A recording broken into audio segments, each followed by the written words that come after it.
నమస్కారం. భారతదేశ వార్తలకు స్వాగతం. నేను రాము. ఇప్పుడు మనం అత్యంత విషాదకరమైన కర్నూలు బస్సు అగ్ని ప్రమాదం గురించి మాట్లాడుకుందాం. అక్టోబర్ 24, 2025ను జరిగిన ఈ దారుణ ప్రమాదంలో 19 మంది మృతి చెందారు.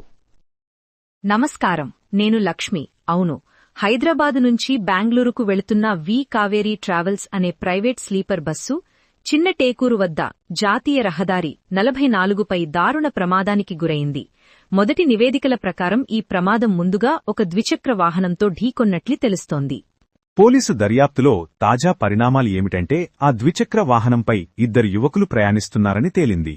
మొదట అందరూ అనుకున్నట్లుగా కాకుండా వాస్తవానికి ఆ బైకు ప్రమాదం జరిగిన సమయానికి చాలా ముందే జరిగిందని పోలీసులు కనుగొన్నారు.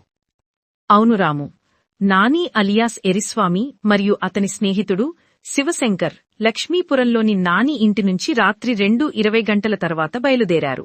వారు పెట్రోల్ బంక్ వద్ద ఆగి ధూన్ వైపు వెళుతుండగా ఈ దుర్ఘటన జరిగింది.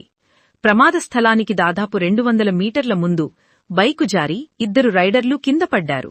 దర్యాప్తు బృందం తెలిపిన వివరాల ప్రకారం శివశంకర్ ఎడమవైపు పడి రోడ్డుపై తలపై దెబ్బ తగిలి అక్కడికక్కడే మరణించాడు. అయితే నాని 2 అడుగుల ఎత్తు ఉన్న ఉక్కు రైలింగ్ మీదుగా పడి పొదల్లో తేలికపాటి గాయాలతో బయటపడ్డాడు.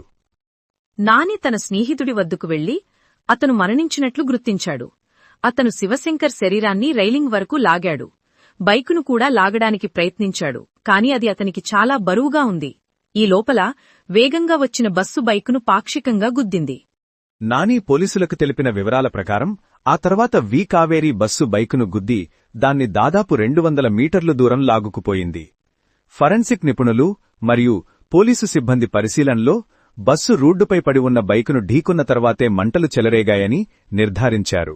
ఈ ఘటనకు ప్రత్యక్ష సాక్షిగా ఉన్న నాని బస్సుకు మంటలు చెలరేగడం, ప్రయాణికుల కేకలు దూరం నుంచి వినిపించాయని చెప్పాడు.